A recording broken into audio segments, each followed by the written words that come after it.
ಸರಿ, ಇವತ್ತಿನ ಚರ್ಚೆಯನ್ನು ಒಂದು ಕ್ಲಾಸಿಕ್ ಒಗಟಿನಿಂದ ಶುರು ಮಾಡೋಣ.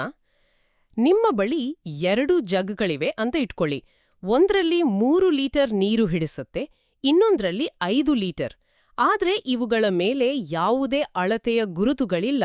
ಈಗ ನಿಮ್ಗೆ ನಿಖರವಾಗಿ 4 ಲೀಟರ್ ನೀರು ಬೇಕು. ಹೇಗೆ ಅಳೆಯುತ್ತೀರಿ? ಇದು ಕೇಳೋಕೆ ಸುಲಭ ಅನ್ಸ್ಬೋದು, ಆದ್ರೆ ಇದಕ್ಕೊಂದು ಕ್ರಮಬದ್ಧವಾದ ದಾರಿ ಬೇಕಲ್ವಾ? ಹೌದು, ಖಂಡಿತ. ನಾವು ಕೈಯಿಂದ ಪ್ರಯತ್ನಿಸ್ತಾ ಹೋದ್ರೆ ಆಕಸ್ಮಿಕವಾಗಿ ಒಂದಲ್ಲ ಒಂದು ದಾರಿ ಸಿಗಬಹುದು. ಆದ್ರೆ ಅದೇ ಕೆಲಸವನ್ನ ಒಂದು ಕಂಪ್ಯೂಟರ್ಗೆ ಕೊಟ್ರೆ ಅದು ಹೇಗೆ ಯೋಚಿಸುತ್ತೆ? ಅದು ಕೇವಲ ಒಂದು ದಾರಿ ಹುಡುಕಲ್ಲ, ಬದಲಿಗೆ ಅತಿ ಕಡಿಮೆ ಹಂತಗಳಲ್ಲಿ ಅಂದ್ರೆ ಅತ್ಯುತ್ತಮವಾದ ದಾರಿಯನ್ನ ಹೇಗೆ ಕಂಡುಹಿಡಿಯುತ್ತೆ. ಓ, ಇವತ್ತಿನ ನಮ್ಮ ಚರ್ಚೆಯ ವಿಷಯವೇ ಇದು. ಈ ವಾಟರ್ ಜಗ್ ಸಮಸ್ಯೆ ಅನ್ನೋದು ಏನದು ಆರ್ಟಿಫಿಷಿಯಲ್ ಇಂಟೆಲಿಜೆನ್ಸ್ನಲ್ಲಿ ಸ್ಟೇಟ್ ಸ್ಪೇಸ್ ಸರ್ಚ್ ಅನ್ನೋ ಒಂದು ದೊಡ್ಡ ಕಾನ್ಸೆಪ್ಟ್ ಅನ್ನು ಅರ್ಥ ಮಾಡ್ಕೊಳ್ಳೋಕೆ ಅದ್ಭುತ ಉದಾಹರಣೆ.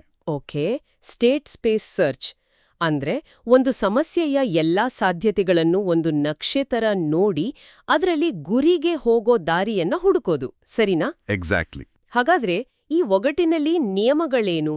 ನಾವು ಮನಸ್ಸಿಗೆ ಬಂದ ಹಾಗೆ ನೀರನ್ನ ಅಳೆಯೋ ಹಾಗಿಲ್ಲ ಅಲ್ವಾ? ಖಂಡಿತ ಇಲ್ಲ. ಕೇವಲ 3 ಸರಳ ಕಾರ್ಯಾಚರಣೆಗಳಿಗೆ ಮಾತ್ರ ಅವಕಾಶ.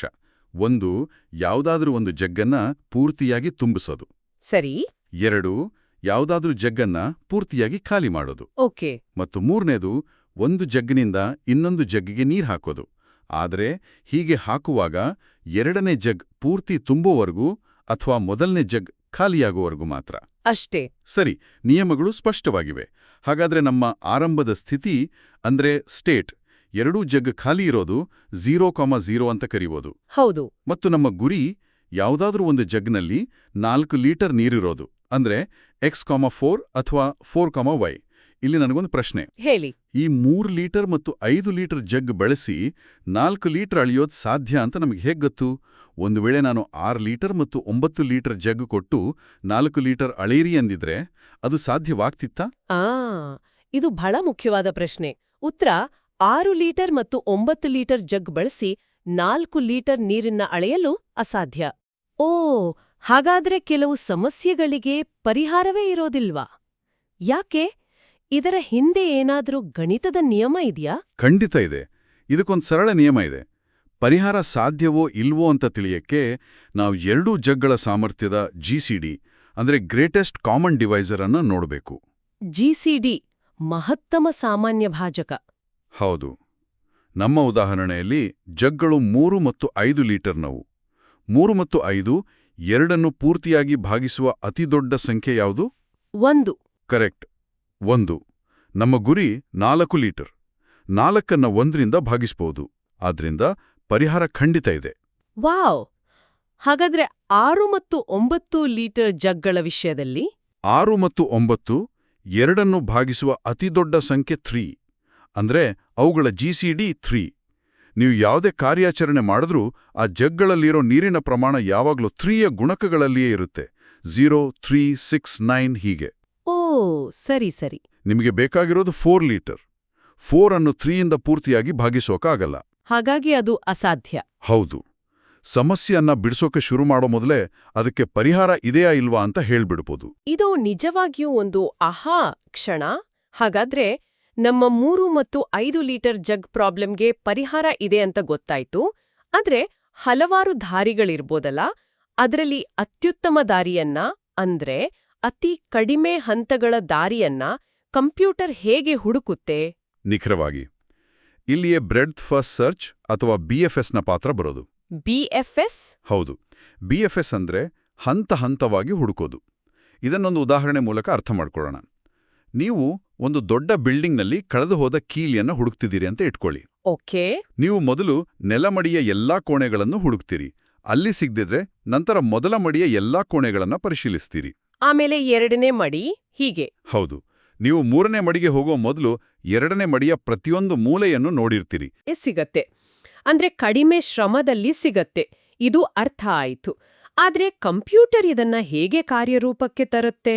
ಅದು ಒಂದೇ ದಾರಿಯಲ್ಲಿ ಸಿಕ್ಕಿ ಹಾಕ್ಕೊಳ್ಳದೆ ಎಲ್ಲಾ ಸಾಧ್ಯತೆಗಳನ್ನು ಹೇಗೆ ಪರಿಶೀಲಿಸುತ್ತೆ? ಒಂದೇ ಜಾಗಕ್ಕೆ ಮತ್ತೆ ಮತ್ತೆ ಬಂದು ಟೈಮ್ ವೇಸ್ಟ್ ಮಾಡೋದನ್ನ ಹೇಗೆ ತಪ್ಪಿಸುತ್ತೆ? ಅದ್ಭುತ ಪ್ರಶ್ನೆ. ಇದಕ್ಕಾಗಿ BFS 2 ಪ್ರಮುಖ ತಂತ್ರಗಳನ್ನು ಬಳಸುತ್ತೆ. ಮೊದಲನೇದು ಕ್ಯೂ ಅನ್ನೋ ಒಂದು ಡೇಟಾ ಸ್ಟ್ರಕ್ಚರ್. ಕ್ಯೂ ಅಂದ್ರೆ ನಮ್ಮ ಸರತಿ ಸಾಲಿನ ತರಾನ first in first out. Exactly. ಮೊದಲು ಬಂದವರಿಗೆ ಮೊದಲ ಆದ್ಯತೆ. ಅಂದ್ರೆ ಆರಂಭದ ಸ್ಥಿತಿಯಿಂದ 0,0 ಇಂದ ತಲುಪಬಹುದಾದ ಎಲ್ಲಾ ಮುಂದಿನ ಸ್ಥಿತಿಗಳನ್ನ ಅಂದ್ರೆ 3,0 ಮತ್ತು 0,5 ಒಂದು ಕ್ಯೂನಲ್ಲಿ ಹಾಕತ್ತೆ. ಆಮೇಲೆ ಕ್ಯೂನ ಮೊದಲಿಗೆ ಇರೋದನ್ನ ತೆಗೆದುಕೊಂಡು ಅದರಿಂದ ಮುಂದಕ್ಕೆ ಹೋಗಬಹುದಾದ ಎಲ್ಲಾ ಹೊಸ ಸ್ಥಿತಿಗಳನ್ನ ಕ್ಯೂನ ಕೊನೆಗೆ ಸೇರಿಸ್ತಾ ಹೋಗತ್ತೆ. ಓ, ಇದರಿಂದ ಅದು ಒಂದು ಹಂತದಲ್ಲಿರೋ ಎಲ್ಲಾ ಸಾಧ್ಯತೆಗಳನ್ನ ಮುಗಿಸದೆ ಮುಂದಿನ ಹಂತಕ್ಕೆ ಹೋಗೋದೇ ಇಲ್ಲ. ಹೌದು, ಸರಿ. ಓಕೆ, ಕ್ಯೂನಿಂದಾಗಿ ಅದು ಹಂತ ಹಂತವಾಗಿ ಮುಂದೆ ಹೋಗುತ್ತೆ, ಆದರೆ ವೃತ್ತಾಕಾರವಾಗಿ ಸಿಕ್ಕಾಕಿಕೊಳ್ಳೋದನ್ನ ಹೇಗೆ ತಪ್ಪಿಸುತ್ತೆ? ಅಂದ್ರೆ 3,2 0,2ಗೆ ಹೋಗಿ ಮತ್ತೆ 3,2ಗೆ ವಾಪಸ್ ಬರೋದು ಈ ರೀತಿ. ಅದಕ್ಕಾಗಿ ಎರಡನೇ ತಂತ್ರ ಇದೆ. ಅದನ್ನ ವಿಸಿಟೆಡ್ ಲಿಸ್ಟ್ ಅನ್ನಬಹುದು. ಅಂದ್ರೆ ತಾನು ಈಗಾಗಲೇ ಭೇಟಿ ನೀಡಿದ ಪ್ರತಿಯೊಂದು ಸ್ಥಿತಿಯನ್ನು ಆ XY ಜೋಡಿಯನ್ನು ಒಂದು ಪಟ್ಟಿಯಲ್ಲಿ ದಾಖಲಿಸಿಟ್ಟುಕೊಳ್ಳುತ್ತೆ. ಸರಿ.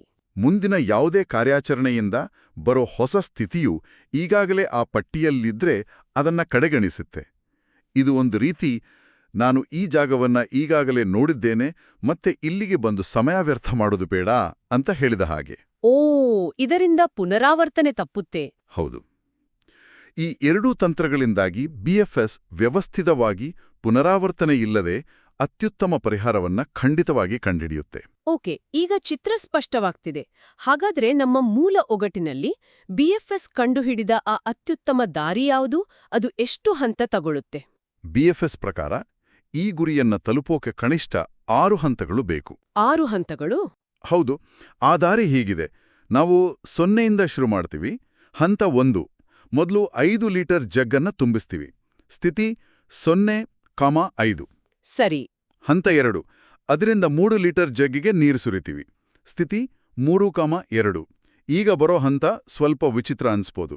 ಯಾವುದು? ಹಂತ 3 ಲೀಟರ್ ಜಗ್ಗನ್ನ ಪೂರ್ತಿಯಾಗಿ ಖಾಲಿ ಮಾಡೋದು. ಸ್ಥಿತಿ 0,2. ಏನು?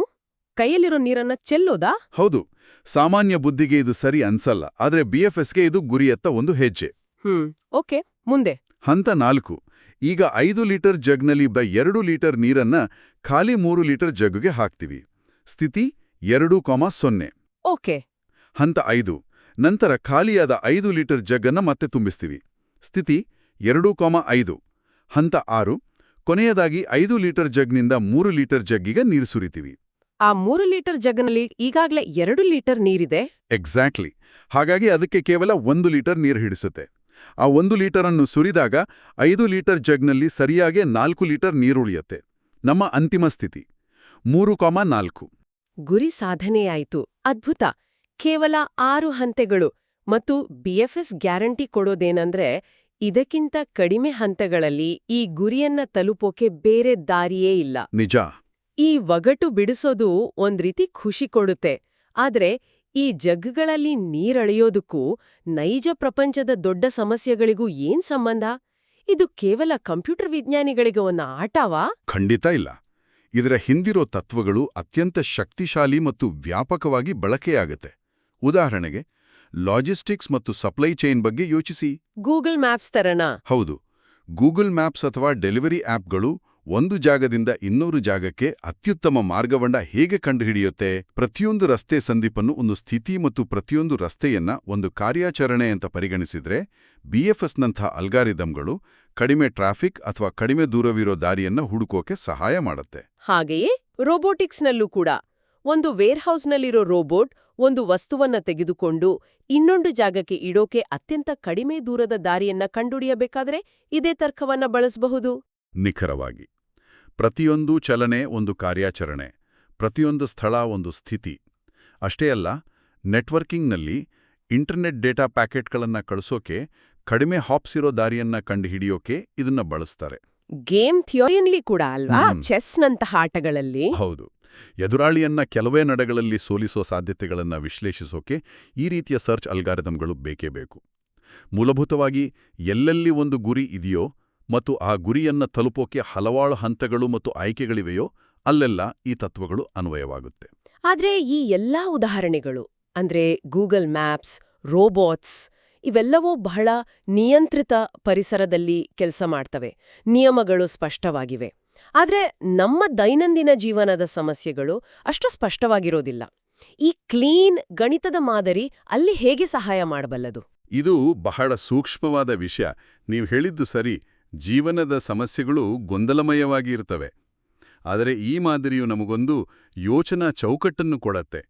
ಯಾವುದೇ ದೊಡ್ಡ ಸಮಸ್ಯೆಯನ್ನು ಎದುರಿಸಿದಾಗ ನಾವು ಹೀಗೆ ಕೇಳ್ಕೊಳ್ಬೋದು: ನನ್ನ ಈಗಿನ ಸ್ಥಿತಿ ಏನು, ನನ್ನ ಅಂತಿಮ ಗುರಿ ಏನು, ಮತ್ತು ಆ ಗುರಿಯನ್ನು ತಲುಪೋಕೆ ನನ್ನ ಮುಂದಿರೋ ಸಾಧ್ಯ ಕಾರ್ಯಾಚರಣೆಗಳು ಯಾವುವು? ಆ ಸಮಸ್ಯೆಯನ್ನ ಸಣ್ಣ ಸಣ್ಣ ಭಾಗಗಳಾಗಿ ವಿಂಗಡಿಸಿದ ಹಾಗೆ ಅದರಿಂದ ಒಂದು ಸ್ಪಷ್ಟತೆ ಸಿಗುತ್ತೆ. ಹೌದು, ಖಂಡಿತ. ಹಾಗಾದ್ರೆ ಒಟ್ಟಾರೆಯಾಗಿ ಹೇಳೋದಾದ್ರೆ, ಈ ವಾಟರ್ ಜಗ್ ಸಮಸ್ಯೆ ಒಂದು ಸರಳ ಒಗಟ್ಟಿನಂತೆ ಕಂಡ್ರೂ ಕೃತಕ ಬುದ್ಧಿಮತ್ತೆಯು ಹೇಗೆ ಸಂಕೀರ್ಣ ಸಮಸ್ಯೆಗಳನ್ನ ವ್ಯವಸ್ಥಿತವಾಗಿ, ಹಂತ ಹಂತವಾಗಿ ಮತ್ತು ಅತ್ಯುತ್ತಮವಾಗಿ ಪರಿಹರಿಸುತ್ತೆ ಅನ್ನೋದಕ್ಕೆ ಒಂದು ರೂಪಕ. ಹೌದು, ಇದು ಕೇವಲ ಉತ್ತರ ಕಂಡುಹಿಡಿಯೋದಲ್ಲ, ಅತ್ಯುತ್ತಮ ಉತ್ತರವನ್ನ ಖಾತ್ರಿಯೊಂದಿಗೆ ಕಂಡುಹಿಡಿಯೋದು. ಇದರ ಸೌಂದರ್ಯವೇ ಅದು. ಹೌದು, ಗೊಂದಲಮಯವಾಗಿ ಕಾಣೋ ಸಮಸ್ಯೆಯನ್ನ ಸರಳ, ಪುನರಾವರ್ತಿಸಬಹುದಾದ ನಿಯಮಗಳಾಗಿ ಪರಿವರ್ತಿಸಿ, ಕಂಪ್ಯೂಟರ್ನ ಅಗಾಧ ವೇಗ ಮತ್ತು ಸ್ಮರಣಾ ಶಕ್ತಿಯನ್ನ ಬಳಸಿ ಅತ್ಯುತ್ತಮ ಪರಿಹಾರವನ್ನ ನಮ್ಮ ಮುಂದಿಡೋದು. ಈ ಎಲ್ಲ ಚರ್ಚೆಯ ನಂತರ ಕೇಳುಗರು ಯೋಚಿಸಲು ಒಂದು ವಿಷಯ ಇಲ್ಲಿದೆ.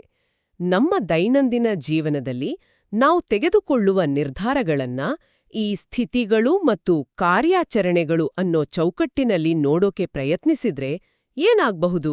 ಉದಾಹರಣೆಗೆ, ಒಂದು ಹೊಸ ಕೌಶಲ್ಯವನ್ನ ಕಲಿಯೋದು. ಈಗಿನ ಸ್ಥಿತಿ ಏನೂ ತಿಳಿದಿಲ್ಲ. ಗುರಿ ಸ್ಥಿತಿ ಆ ವಿಷಯದಲ್ಲಿ ಪರಿಣತಿ. ಕಾರ್ಯಾಚರಣೆಗಳು ಪ್ರತಿದಿನ 1 ಗಂಟೆ ಓದೋದು, ಪ್ರಾಜೆಕ್ಟ್ ಮಾಡೋದು, ಕೋರ್ಸ್ ಸೇರೋದು.